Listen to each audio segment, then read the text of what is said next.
Hello students, मैं Sandeep Singh welcome करता हूं आपका मैग्नेट ब्रेन्स हिंदी में, जहां पर मिलता है आपको free education from class 6 to 12th।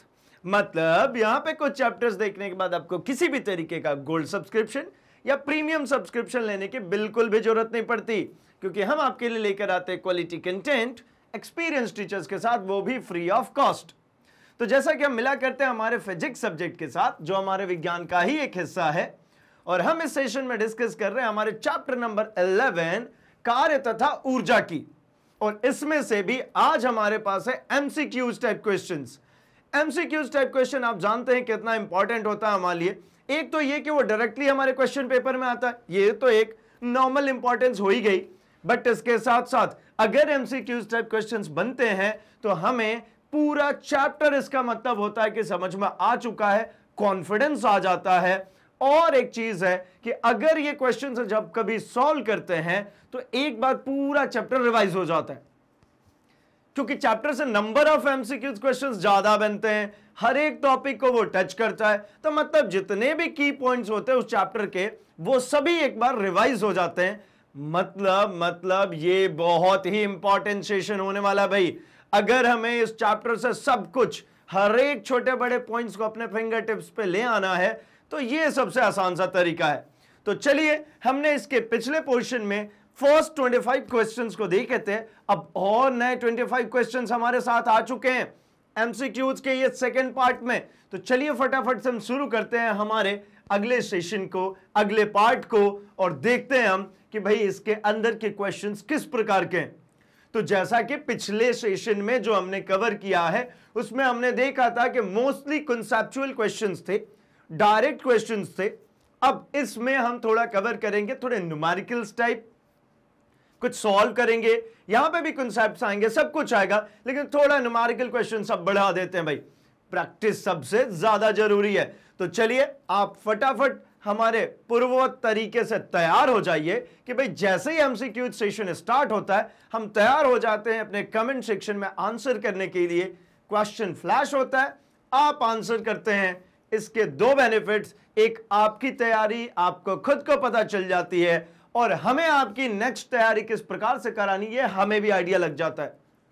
तो फटाफट तैयार हो जाइए कमेंट सेक्शन में आंसर करने को, क्योंकि आने वाला है आपके पास क्वेश्चन नंबर 26। तो चलिए भाई शुरू करते हैं हम इस कार्यक्रम को, और ये रहा हमारे पास पहला क्वेश्चन। यदि किसी गतिमान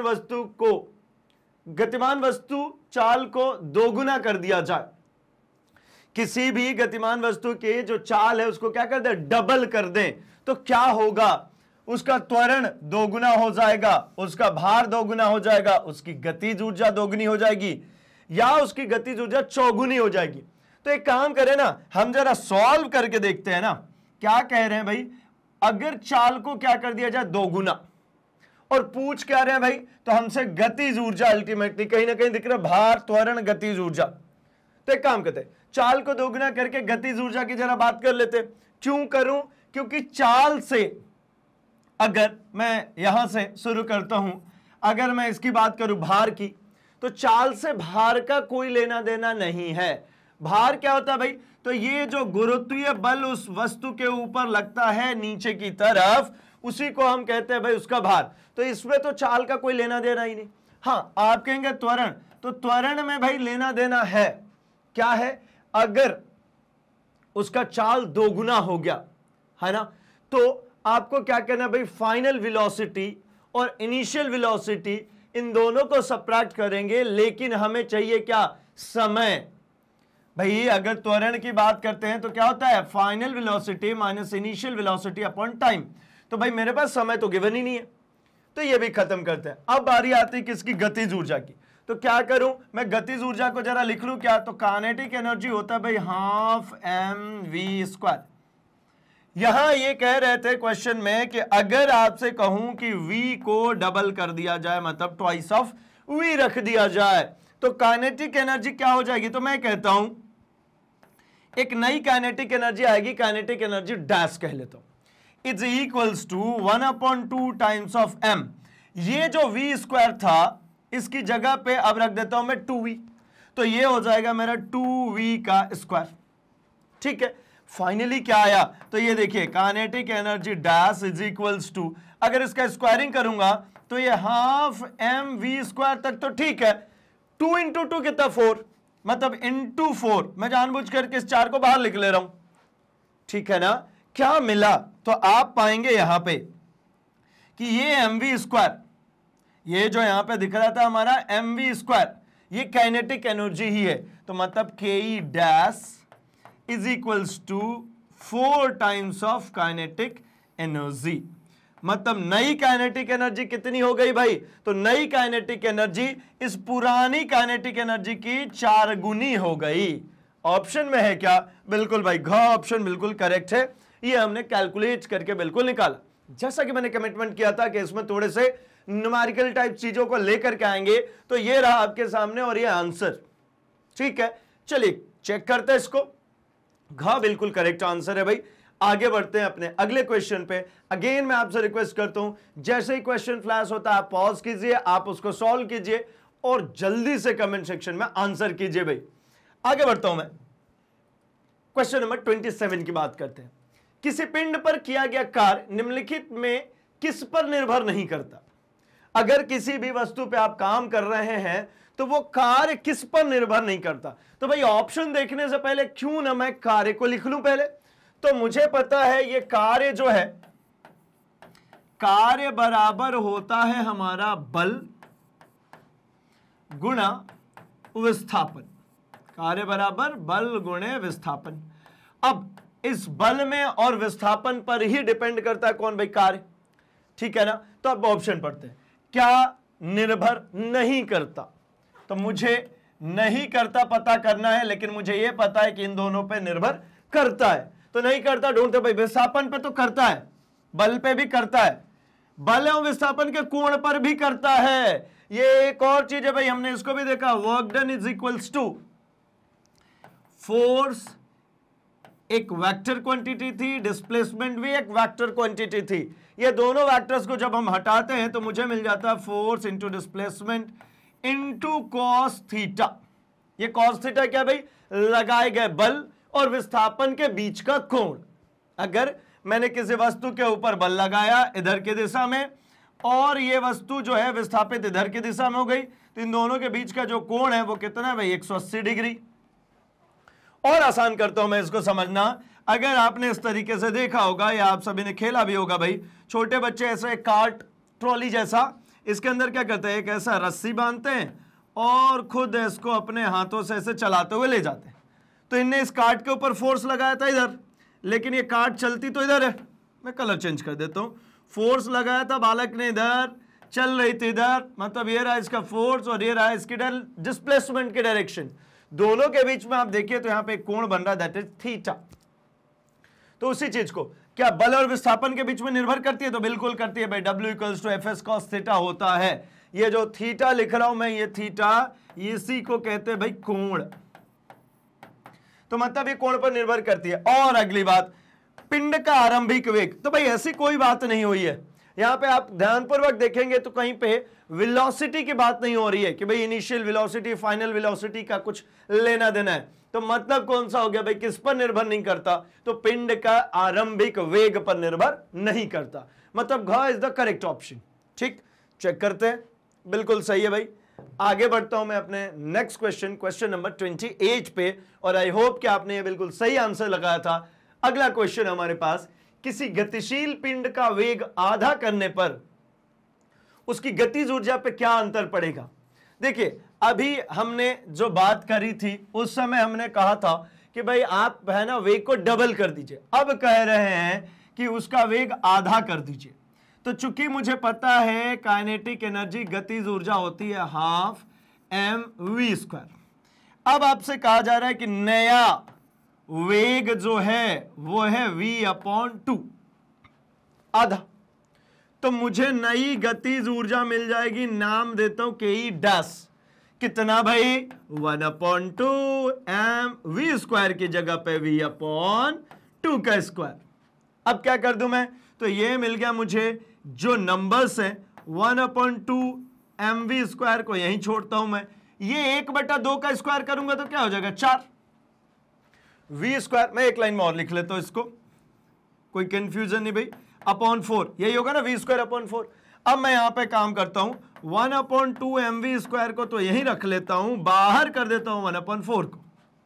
अब आप ध्यानपूर्वक देखें तो ये काइनेटिक एनर्जी होती है हाफ mv स्क्वायर, तो क्या मैं यहां पे पुटअप कर दूं कि kinetic energy is equals to, ये कितना हो जाएगा भाई, हाफ mv स्क्वायर, ये पूरी वैल्यू इसको मैं रख दूंगा क्या, काइनेटिक एनर्जी k इंटू 1/4। मतलब काइनेटिक एनर्जी डैश, जो नई काइनेटिक एनर्जी आई वो 1/4 रह गई जो पहले से हमारी काइनेटिक एनर्जी थी उसके। तो क्या होना चाहिए आंसर भाई, ये घ आंसर 1/4 रह जाएगी सिर्फ और सिर्फ, कितनी, 1/4, मतलब घ इज द करेक्ट आंसर। चलिए आगे बढ़ते हैं हम अपने 29th क्वेश्चन पे। ये देखते क्या कहते हैं भाई, ब्रह्मांड की कुल ऊर्जा की मात्रा नियत होती है, क्या कहलाता है भाई, ये बहुत आसान है, ये तो सीधे सुनते से बात खत्म हो जाती है कि भाई ऊर्जा ना तो नष्ट की जा सकती है ना बनाई जा सकती है, मतलब हमेशा संरक्षित रहती है। हमारे ब्रह्मांड में जितनी ऊर्जा है वो हमेशा संरक्षित है भाई। मतलब क्या होना चाहिए आंसर, क ख ग घ में से ऊर्जा संरक्षण का नियम, द्रव्यमान संरक्षण दोनों। भाई द्रव्यमान की कोई बात नहीं कर रहे हैं यहाँ पे बात कर रहे हैं ऊर्जा की, तो ऊर्जा संरक्षण का नियम। जब मुझे क ऑप्शन मिल गया तो ये बाकी के ऑप्शन की कोई रिक्वायरमेंट है नहीं, क्योंकि दोनों होना नहीं है और इनमें से कोई नहीं भी नहीं होगा भाई, खत्म, हमारा क आंसर है। नेक्स्ट क्वेश्चन बढ़ता हूं, क्वेश्चन नंबर 30। कोयला पेट्रोलियम के जलने में परिवर्तित होता है। अगर कोयले को जलाएं, पेट्रोलियम को जलाएं तो इससे क्या परिवर्तन होता है, क्या बनता है भाई। तो अगर आप इनको जलाते हैं तो एक चीज तो मुझे पता है कि कोई चीज जलेगी तो जलने के पश्चात वो किस में बदल रही है, ताप में। ये तो मामला फिक्स है ना भाई कि तापमान बनेगा, मतलब ताप ऊर्जा में बदलेगा, यानी सब काट देता हूं मैं, ताप ऊर्जा में परिवर्तित होगी। कौन सी ऊर्जा, रासायनिक ऊर्जा। आखिर ये सब कुछ जो जल रहा है केमिकल रिएक्शन ही तो हो रहा है। कार्बन जो है वो ऑक्सीजन के प्रेजेंस में जल रहा है भाई, कार्बन अल्टीमेटली ऑक्सीजन के साथ में रिएक्ट कर रहा है, यही बात चल रही है यहां पे, ठीक। चलिए तो ये 30th क्वेश्चन का भी आंसर हम मांग कर लें, तो क एकदम करेक्ट आंसर है। हम बढ़ते हैं अब अपने अगले क्वेश्चन, क्वेश्चन नंबर 31 पे। जल्दी से आंसर करिए भाई। हॉर्स पावर की इकाई किसकी इकाई है, हॉर्स पावर भाई, अश्वशक्ति किसको नापते हैं। तो आपको पता है जो हॉर्स पावर नापी जाती है जनरली, इन जनरल जो मोटर आता है, जनरेटर मोटर आता है इनफैक्ट, और इसी तरीके से अगर हम बात करते हैं कुछ इंजन्स आती हैं जिनसे काम करवाना है, उनको नापते हैं हम हॉर्स पावर में। तो क्या करते हैं भाई, उसकी शक्ति को नापते हैं। जैसे ट्रैक्टर्स हॉर्स पावर में, व्हीकल्स कोई भी गाड़ी का इंजन हो सब हॉर्स पावर में आती है, ठीक है ना। तो क्या होगी भाई, किसकी इकाई है ये शक्ति की इकाई है, ताकत की इकाई है, शक्ति की इकाई है। आगे बढ़ते हैं 32th क्वेश्चन पे। 32nd क्वेश्चन कह रहा है भाई, कोई कार किसी समतल सड़क पर त्वरित होकर अपने आरंभिक वेग का 4 गुना वेग प्राप्त कर लेती है। इस प्रक्रिया में कार की स्थितिज ऊर्जा पे क्या फर्क पड़ता है। देखिए भाई ये कह रहे समतल सड़क पे, कैसी सड़क पे चलना भाई, बिल्कुल समतल, मतलब हाइट का कोई वेरिएशन नहीं आया, यही कहना चाह रहे। अब समतल सड़क पे चल रही है कार, अपने आरंभिक वेग u से 4 गुना वेग प्राप्त कर ले, ठीक है, जो भी हो। ये रही वो कार, यहां पे u से चल रही थी, अब थोड़ी देर के बाद चलते चलते, ठीक है ना, त्वरण के फलस्वरूप v बन गया, और v कितना है, 4 टाइम्स ऑफ u, प्रारंभिक वेग का 4 गुना हो गया मेरा अंतिम वेग, और ये चल रही है गाड़ी। इस प्रक्रिया में स्थितिज ऊर्जा, भाई स्थितिज ऊर्जा का फॉर्मूला क्या होता है, पहली बात तो ये तो हमें ध्यान में है कि स्थितिज ऊर्जा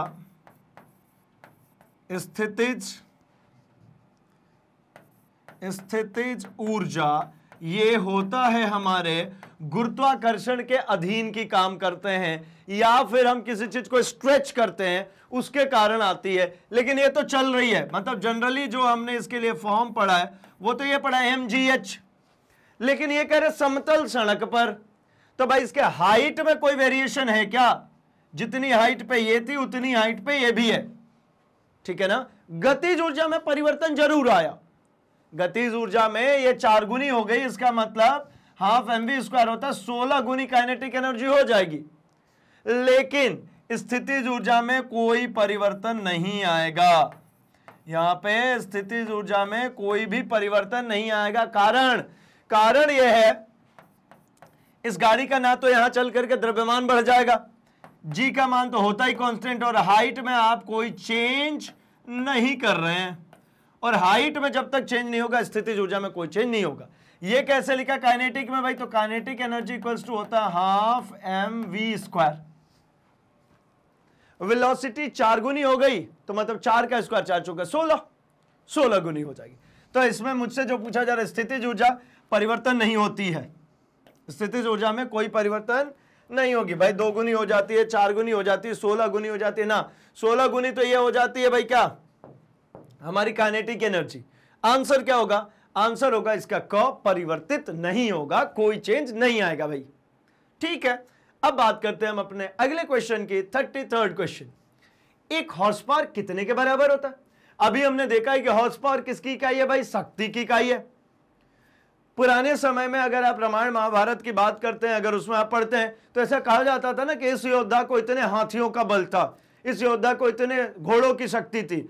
उन्हीं जगहों से ये निकली हुई चीज है भाई, लेकिन स्टैंडर्डाइज चाहिए। ऐसा जनरल कह देने से नहीं होगा कि भाई ठीक है, एक घोड़ा मतलब कितना ताकतवर घोड़ा, ठीक है ना, तो उसको स्पेसिफाई किया।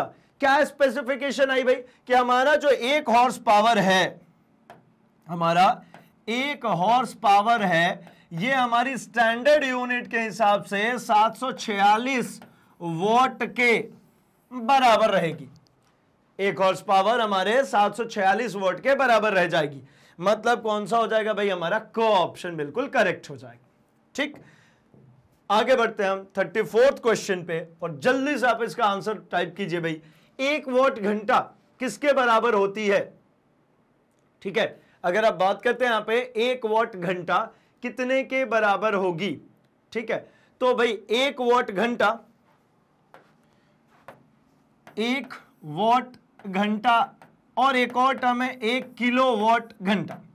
ठीक है, 1 किलोवाट आर की अपन बात करें तो 1 किलोवाट में हो जाता है 1000 गुणे 60 गुणे 60। क्या किया भाई, 1000 किलोवाट, 1000 वॉट बराबर 1 किलोवाट, तो ये 1000 लिख दिया। 1 घंटा में होता है भाई 60 मिनट, और 60 मिनट में 1 मिनट में 60 सेकेंड, तो इससे इसको कर दिया गुणा। ठीक है, कितना आ जाएगा भाई, 6 6 3600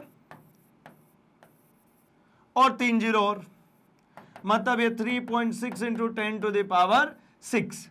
लेकिन जैसे ही बात की जाती है 1 वॉट घंटा की, तो 1 वॉट घंटा की जब आप बात करेंगे तो 1 गुणे 60 गुणे 60, मतलब ये आ जाएगा 3600 जूल। ये कितने के बराबर जाएगा भाई, 3600 जूल के बराबर। ठीक है, तो यहां पर इस क्वेश्चन में इसको कर देते हैं 1 किलोवाट घंटा, तो हमारा आंसर हो जाएगा 3.6 इंटू 10 टू द पावर 6। ठीक है, और अगर सिर्फ वॉट घंटा की बात करते तो इसका आंसर होता 3600 जूल। ठीक है, चलिए आगे बढ़ते हैं हम अपने अगले क्वेश्चन की तरफ। एक वस्तु को ऊपर की ओर फेंका जाता है, 1 सेकेंड बाद इसकी गतिज ऊर्जा 5 जूल घट जाती है। ठीक है, तो गुरुत्वीय स्थितिज ऊर्जा पे क्या फर्क पड़ेगा?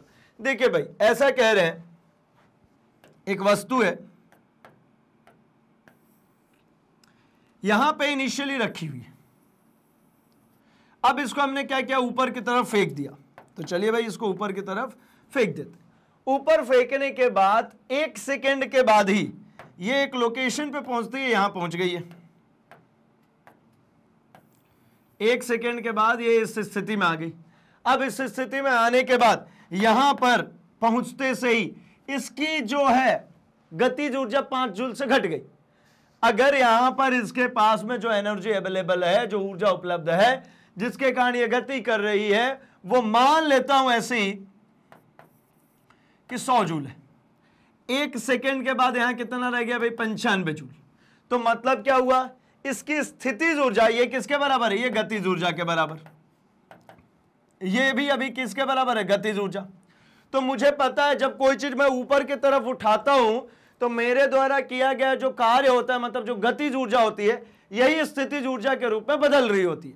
तो मतलब ये जो गतिज ऊर्जा जो यहां पर हो रही है 100 जूल की, यहां पर अगर मैं स्थितिज ऊर्जा की बात करूं तो 0 होगा, लेकिन यहां जब पहुंचेंगे तो यही पोटेंशियल एनर्जी की वैल्यू कितनी हो जाएगी 5, क्योंकि कुल ऊर्जा जो है वो हमेशा नियत होगी। मतलब ऐसा कहना चाह रहे हैं कि जो यांत्रिक ऊर्जा होगी वो हमेशा ही हमारे लिए गए उदाहरण के हिसाब से 100 यूनिट होनी चाहिए।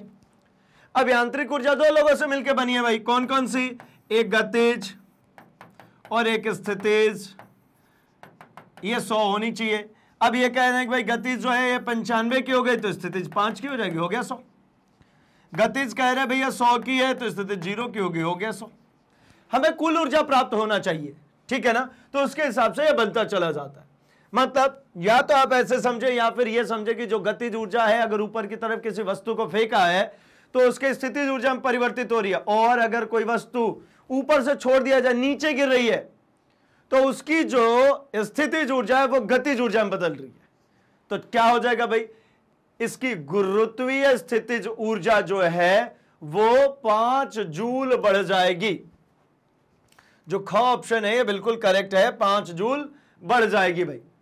आगे बात करता हूं मैं अपने 36 क्वेश्चन पे। यदि कील को हथौड़े से ठोकर दीवार में गाड़ा जाए तो किसके द्वारा कार्य किया जाएगा? एक हथौड़ा है और एक कील है। अगर आप है ना उसको ठोक रहे हैं हथौड़े से, तो कील को ठोकते समय आपने हथौड़े द्वारा उसके ऊपर क्या किया भाई, फोर्स लगाया, है ना, हथौड़े द्वारा क्या किया, फोर्स लगाया।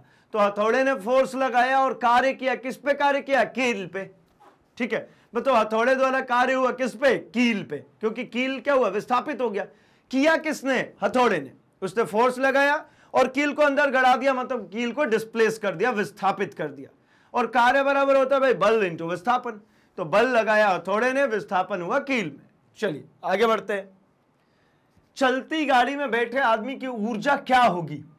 देखिए भाई, अगर वो व्यक्ति गाड़ी में बैठा हुआ है और चल रही है गाड़ी, तो गाड़ी के रिस्पेक्ट में अगर बात करें तो सिर्फ और सिर्फ वो बाहर की दुनिया से वो गतिज ऊर्जा में, लेकिन चूंकि गाड़ी जो है वो जमीन को छोड़ करके कुछ ऊंचाई पर भी तो होगी, वो गाड़ी में बैठा है तो उसके पास स्थितिज ऊर्जा भी तो होगी।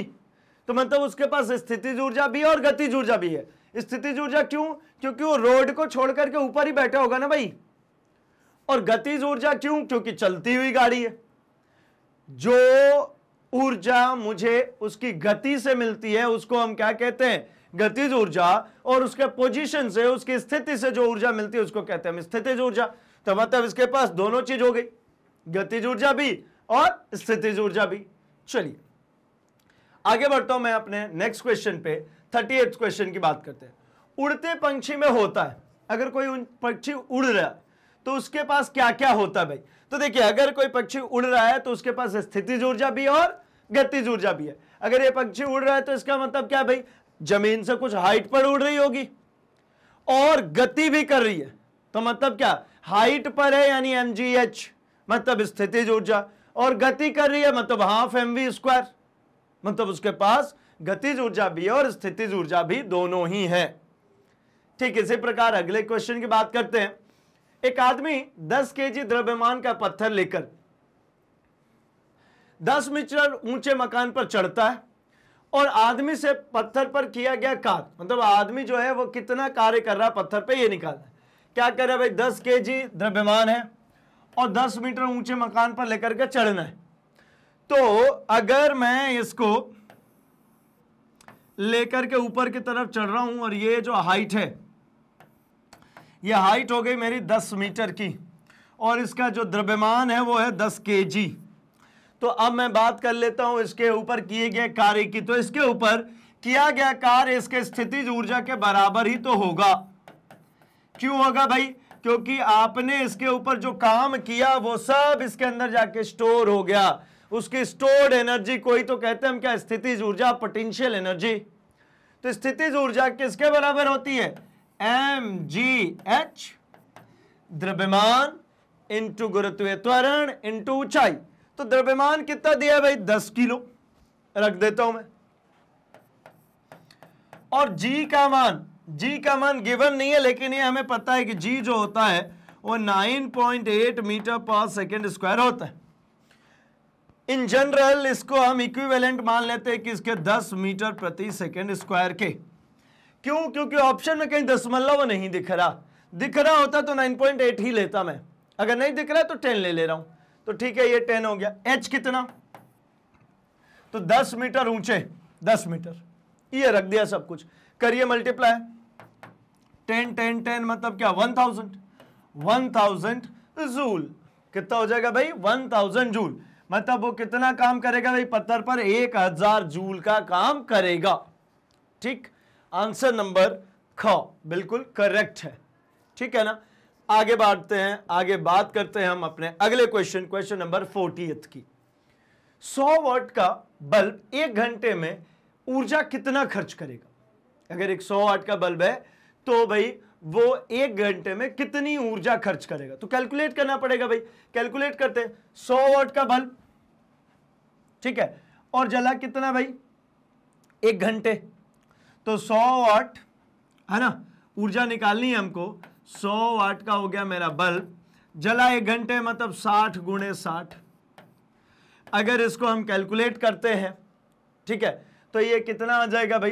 तो ये हो जाएगा मेरा, मैं किलोवाट में तब्दील अगर करना चाहूं तो इसको 100/1000 भी लिख सकता हूं, है ना। किलोवाट आर में बदल गया, ये किसमें बदल गया भाई? KWH, kilowatt hour. तो ये 2 जीरो से ये 2 जीरो खत्म, 1 जीरो से ये खत्म, 6 के कितना हो जाएगा 36, और 1 जीरो ये रहा 360 जूल। कितना हो जाएगा भाई? ये इसने टोटल खपत करी है 360 जूल की, मतलब ग ऑप्शन बिल्कुल करेक्ट। आगे बढ़ता हूं मैं अपने क्वेश्चन नंबर 41 पे, और आप जल्दी से इसका आंसर टाइप कीजिए, पॉज कीजिए, सॉल्व कीजिए और आंसर टाइप कीजिए भाई। 5 kg की वस्तु स्थिरावस्था से गिराई जाती है। अब प्रारंभिक 2 सेकंड में गुरुत्व बल की औसत शक्ति कितनी होगी? ये देखिए, थोड़ा सा भाई क्वेश्चन में लगेगा थोड़ा सा पेशेंस और थोड़े से कैलकुलेशन। ये 5 kg है, मतलब मास दिया हुआ है कितना 5 kg, ठीक है। स्थिर अवस्था से गिराई जाती है, मतलब u गिवन है 0, और प्रारंभिक 2 सेकंड में, मतलब टाइम गिवन है 2 सेकंड, और हमसे पूछा जा रहा है गुरुत्व की औसत शक्ति कितनी होगी। तो अगर मैं गुरुत्व की औसत शक्ति की बात करूं, मैं पावर की बात करना चाहता हूं, तो भाई पावर जो होता है ये क्या होता है भाई? पावर होता है वर्क डन अपॉन टाइम। शक्ति जो होती है ये होती है कार्य बटा समय। अब एक काम करते हैं, जरा कैलकुलेट करके ले आते हैं भाई सब कुछ, और यहां रखते हैं, फिर आंसर कैलकुलेट करते हैं। तो मुझे क्या चाहिए? कार्य क्या होता है भाई? तो अगर वो नीचे की तरफ गिर रहा है तो यहां पे कार्य के लिए अगर मैं लिखूं तो कार्य हमारा हो जाता है mgh। मेरे पास m तो है, g भी है, लेकिन यहां पर h की कोई वैल्यू नहीं दिख रही है, तो मुझे क्या करना पड़ेगा भाई? h कैलकुलेट करना पड़ेगा। अब h को कैलकुलेट करने के लिए क्या करना पड़ेगा? तो हमें चलना पड़ेगा जो गति के समीकरण पढ़े थे उनमें। तो सबसे पहले तो मैं ये देखता हूं कि मेरे पास u गिवन है, ठीक है ना। तो मैं फर्स्ट इक्वेशन अगर लगाता हूं, v equals to u plus gt, मैं अगर इसको लगाता हूं, क्यों? क्योंकि वो क्या हो रही है भाई? गिराई जा रही है, तो नीचे आ रही है तो g पॉजिटिव हो जाएगा। तो अगर ये वस्तु जो है इसको क्या कर रहे हैं? नीचे की तरफ गिरा रहे हैं, तो g जो लग रहा है वो पॉजिटिव ही लग रहा है। तो मैं यहां से v कैलकुलेट करता हूं, v इक्वल्स टू u की वैल्यू कितनी है भाई? 0, ये क्वेश्चन में गिवन है। g की वैल्यू मैं ले लेता हूं अपनी मर्जी से 10, क्यों? क्योंकि ये कांस्टेंट वैल्यू होती है, और इस g का मान मैं 10 ले लेता हूं। तो ये कितना हो गया भाई? 10। g का मान रख लिया मैंने कितना? 10।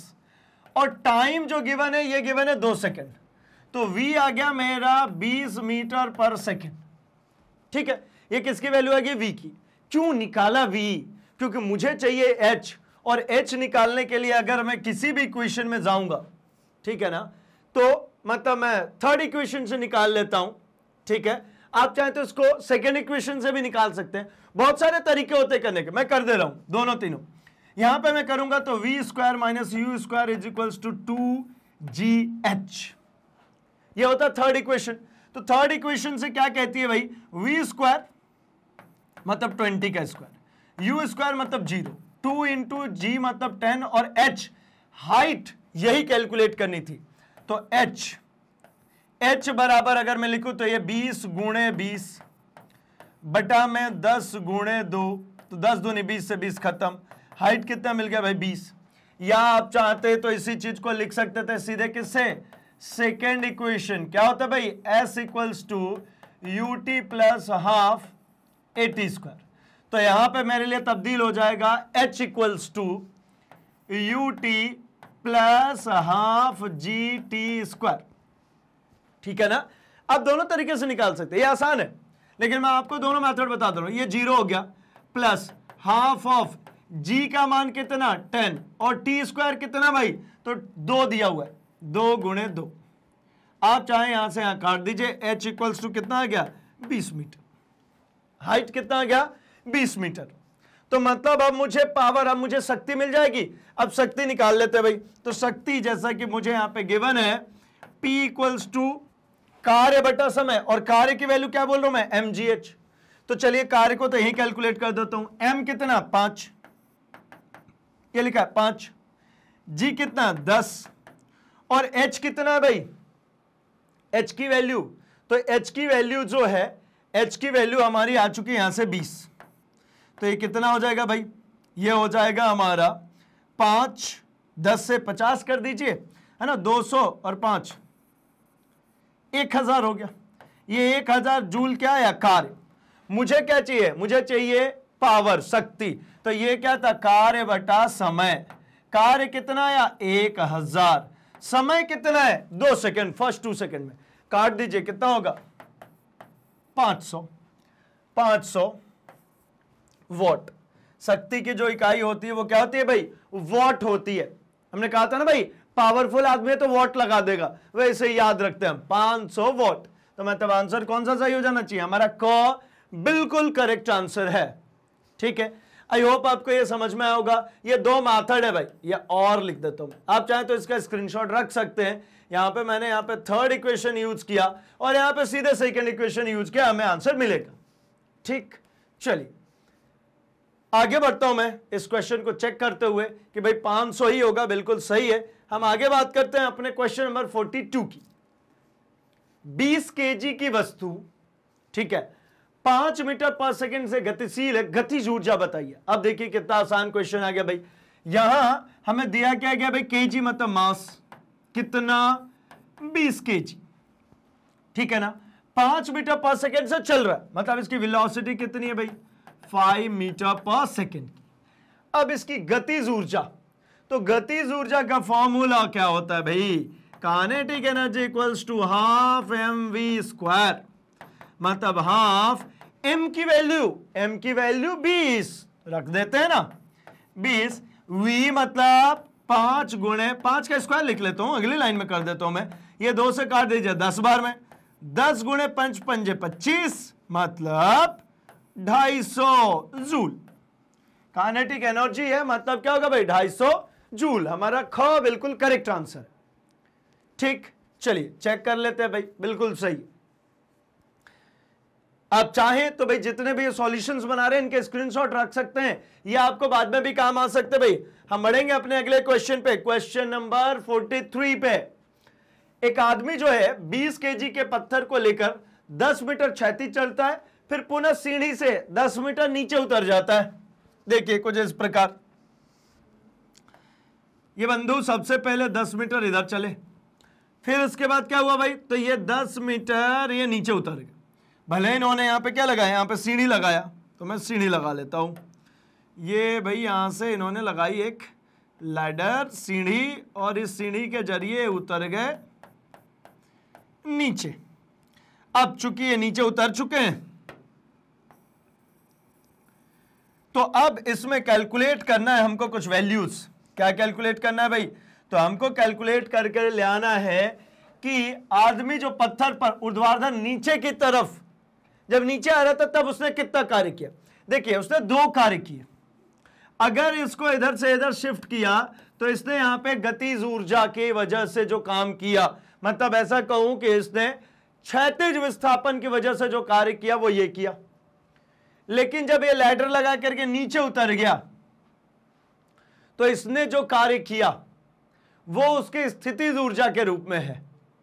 तो मतलब अगर मैं यहां की बात करूं, उन्होंने सिर्फ नीचे की बात करी, तो नीचे की तरफ आना मतलब एक कितना भाई, तो ये पूरी जो हाइट है, इसकी जो हाइट गिवन है ये 10 मीटर, ये भाई साहब 10 मीटर नीचे उतरे, और जो मास है पत्थर का, है ना, पत्थर का ये जो मास है ये है 20 केजी का।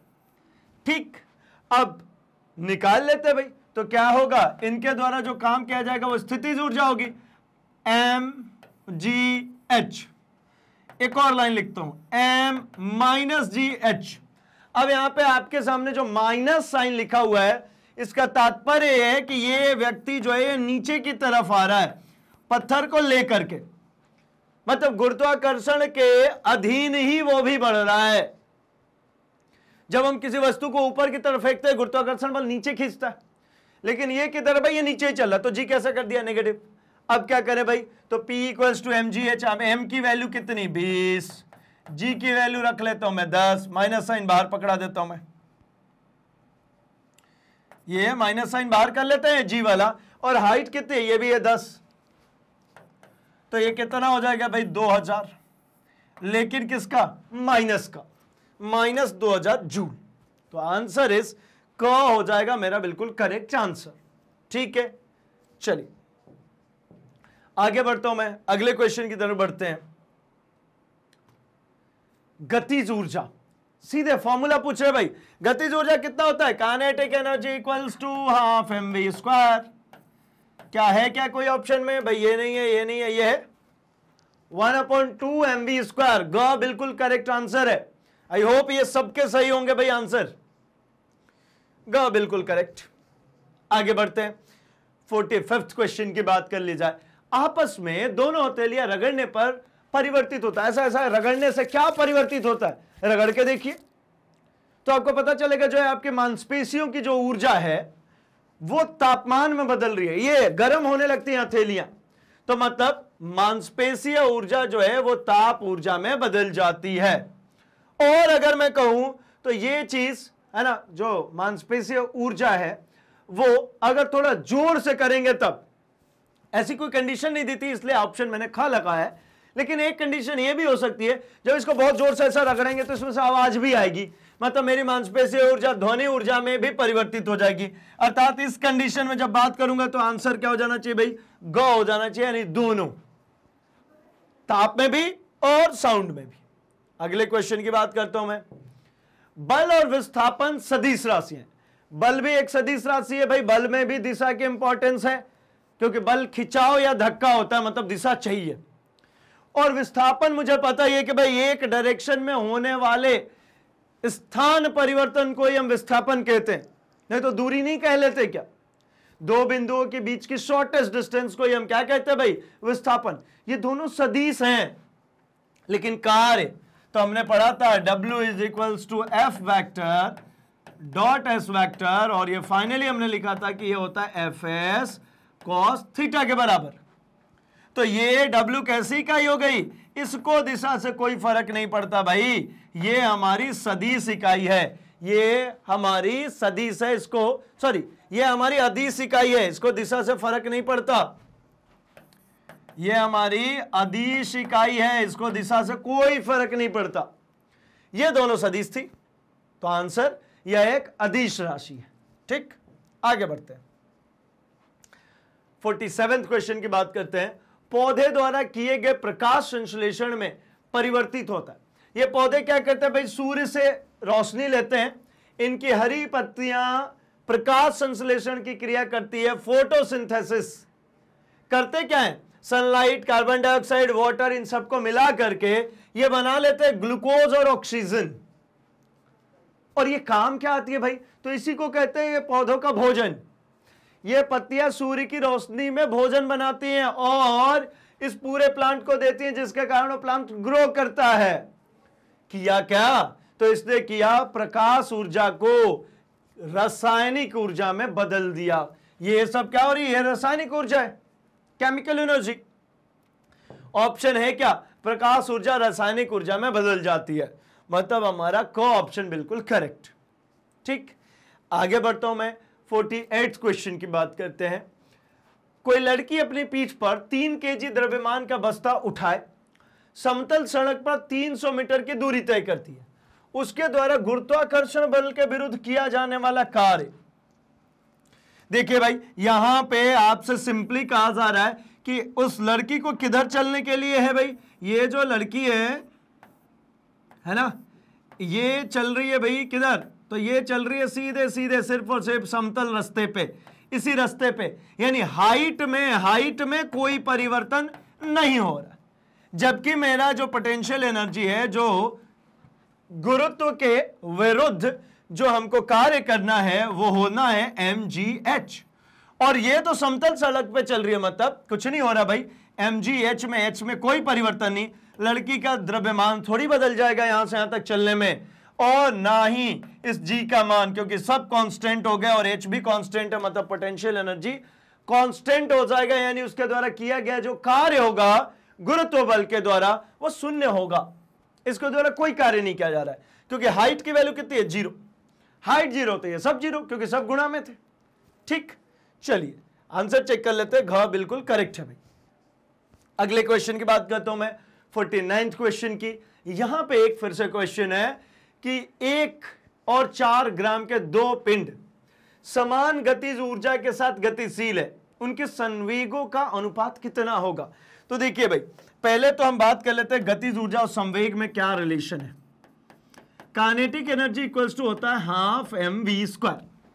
ये कब से देख रहे हैं हम, लेकिन मैं यहां पे कह रहा हूं कि मुझे चाहिए संवेग, और चूंकि जो संवेग होता है ये होता है हमारा द्रव्यमान इंटू वेग, अर्थात ये p से डिनोट होता है mv होता है, लेकिन यहां mv² है। इसको mv में कैसे तब्दील करूं? तो देखिए, kinetic energy equals to 1/2 times of m। एक m का और कर देता हूं मैं गुणा, और एक m से कर देता हूं मैं भाग, और जो इधर में चल रहा था v², इसको चलने देता हूं। ये जो m से m लिखा हुआ है तो कट जाएगा, है ना। मैं जिस नंबर का गुणा करूं उसी से भाग कर सकता हूं ना, कट जाता है। तो अब क्या बचा भाई? तो ये बच गया हाफ। ये ऊपर ध्यानपूर्वक देखिए, तो m² v² अपॉन m। ठीक है, अब क्या लिख सकते हैं आप भाई? तो आपको ध्यान में आ गया होगा कि यहां पे जो काइनेटिक एनर्जी है वो हो गई हाफ m² v² को रख देता हूं मैं p² अपॉन m। भाई ये m² v² को मैं ऐसा लिख सकता हूं ना, mv का होल स्क्वायर अपॉन m, और ये mv ये क्या है? ये p है, तो p² अपॉन m। अब जो कह रहे हैं, अब इनकी बात सुनते हैं। ये कह रहे हैं कि 1 ग्राम का है और दूसरा 4 ग्राम का। तो यहां पे मुझे दिख रहा है कि पहला ke लिख लेता हूं और नीचे लिख देता हूं ke डैश। ke मतलब 1 ग्राम वाले की बात करता हूं। तो ये कितना हो जाएगा भाई? 1/2 p² अपॉन m का मान कितना दिया भाई? 1, तो 1 रख दिया। बाकी की value same, 1/2 times of p² upon कितना दिया? दूसरा मास भाई, तो दूसरा मास आप कहेंगे 4 ग्राम, तो नीचे लिख दिया 4। ठीक, कितना हो गया भाई? ये नीचे जो वैल्यू आई ये हो गई p² अपॉन 4। अब ये कह रहे हैं कि संवेगों का अनुपात बताइए। तो संवेगों का अनुपात बताने के लिए पहले तो इससे इसको काट देता हूं, ये दोनों कैंसिल आउट हो गए। ठीक है, और यहां से अब क्या बच जाएगा? तो अगर इसको ध्यानपूर्वक देखेंगे तो ये बचा यहां पे ke upon ke dash, p² upon 1 लिख देता हूं, कंफ्यूजन नहीं। p² अपॉन 1 इंटू ये ऊपर चला जाएगा 4/p², ये भी खत्म। 4:1। अच्छा एक काम करते हैं, p² और इसको p डैश कह देता हूं। तो ये जो है p² अपॉन 1, और ये नीचे वाला जो गया है p डैश² अपॉन 4। अब चूंकि कह रहे हैं कि समान गतिज ऊर्जा से चल रही है, तो ये जो मैंने ke डैश और ke की बात करी है, मैं इन दोनों को समान कर देता हूं, ke हो गया। तो अब यहां से क्या बचेगा भाई, तो ये भी जो नंबर्स हैं उनको अगर आप देखेंगे तो इसको एक काम कर देता हूं मैं, के से ये के कैंसिल हो गया, क्या बचा भाई, तो ये बचा यहां से 4p² अपॉन p डैश का square is equals to 1। Finally p² upon p dash का स्क्वायर इज इक्वल्स टू 1/4। ये 4 नीचे आ जाएगा, दोनों तरफ से अगर इधर स्क्वायर स्क्वायर है तो इसको ऐसा लिख सकते हो p अपॉन p डैश का स्क्वायर इज इक्वल्स टू 1/4। तो p upon p dash is equals to 1/√1/4 मतलब 1/2। ठीक है, मतलब ये कितना है क्या, 1:2। पहले हमने भाई काइनेटिक एनर्जी की रिलेशन निकाली, काइनेटिक एनर्जी की रिलेशन निकालने के बाद मैंने कंपेयर किया, कंपेयर करने के बाद मुझे रिलेशनशिप मिला, वो क्या है 1/2। तो आंसर कौन सा हो जाएगा भाई, आंसर हो जाएगा हमारा ग, ये बिल्कुल करेक्ट। चलिए आगे बढ़ता हूं मैं अपने नेक्स्ट क्वेश्चन 50th क्वेश्चन पे। बांध के संग्रहित जल में क्या होता है, आपने डैम बनाया, नदियों पे से जो पानी बह रहा था उसको रोका, रोक करके क्या कर रहे हैं भाई, तो रोक करके हम ये चाह रहे हैं कि ये पानी बह रहा था, हमने इसको रोक दिया तो पानी का बहाव रुक गया, अब ये हाइट बढ़ने लगी। अब ये हाइट बढ़ रही है, मतलब क्या, हाइट बढ़ने का सीधा मतलब होता है कि यहां पे जो इसकी स्थितिज ऊर्जा है, इसकी स्थितिज ऊर्जा में वृद्धि होने लगी। हम बांध बना करके पानी को रोक करके उसकी स्थितिज ऊर्जा को बढ़ाते हैं भाई, मतलब क्या होता है, संग्रहित जल में क्या हुआ, तो स्थितिज ऊर्जा होती है। ठीक है, विद्युत ऊर्जा तो हम उसके जरिए बनाते हैं, बांध से पानी को जब छोड़ते हैं तब उसके पास गतिज ऊर्जा आती है, और कोई ऊर्जा नहीं होती भाई, हो ही नहीं सकता, क्यों करेंगे हम इतना सब। तो मतलब जो टारगेट हमने फिक्स किया था वो हमने कंप्लीट किया। हमने यहां तक अपने क्वेश्चंस देखे, समझे, इसमें न्यूमेरिकल टाइप क्वेश्चंस भी आए और हमने लगभग हर एक पोर्शन को टच भी किया। तो बाकी के कोर्स कंटेंट के लिए क्या करेंगे भाई आप, तो बाकी कोर्स कंटेंट के लिए आप अपने सर्च बॉक्स में लिखिए magnetbrains.com। आपके सामने कुछ इस तरीके से पेज ओपन हो जाता है जहां पर आप अपने टॉप कोर्सेज को एक्सप्लोर कर सकते हैं, क्योंकि यही है India number 100% free online educational platform भाई, जहां पर आप अपने सभी कोर्स कंटेंट सर्च कर सकते हैं। जैसे आप CBSE Hindi medium, CBSE English medium, spoken English सीखना चाहते हैं, NTSC, olympiad, IIT, JEE, NEET, CIIB, JIIB की प्रिपरेशन कर रहे हैं, आप टैप कीजिए, आपके कोर्स कंटेंट मिल जाते हैं। जैसे कि आप सीबीएसई हिंदी मीडियम से आपने टैप किया, आपकी सभी क्लासेस ओपन हो गई, आप अपने क्लास को टैप कीजिए, आपके सभी सब्जेक्ट्स ओपन हो जाते हैं। आप अपने सब्जेक्ट को टैप करेंगे, आपके सभी चैप्टर्स ओपन हो जाते हैं, जहां एक ही चैप्टर के फोल्डर के अंदर उस चैप्टर से रिलेटेड उसके concept videos, one shot revision, NCERT solution, numericals, MCQs questions, previous year questions, most important question और भी बहुत कुछ देखने को मिल जाता है भाई। जस्ट आप इसके ऊपर क्लिक कीजिए, आपका वीडियो कुछ इस तरीके से प्ले हो जाता है, जिसको कहीं पर भी आप पॉज कर सकते हैं, स्क्रीनशॉट ले सकते हैं, नोट्स बना सकते हैं, और सबसे अच्छी बात, यहीं से नेक्स्ट वीडियो करके आप अपने अगले वीडियो पर जा सकते हैं, मतलब भटकने की बिल्कुल भी जरूरत नहीं है। तो अभी के लिए इस वीडियो को लाइक कर दीजिए, चैनल को सब्सक्राइब एंड इस वीडियो को दोस्तों में शेयर भी करिए भाई, क्योंकि मैग्नेट ब्रेन्स हिंदी लेकर के आया है free education from class 6 to 12th, quality content and experience teachers के साथ। तो बने रहिए हमारे साथ, हम मिलेंगे अपने अगले सेशन में। Thanks for watching.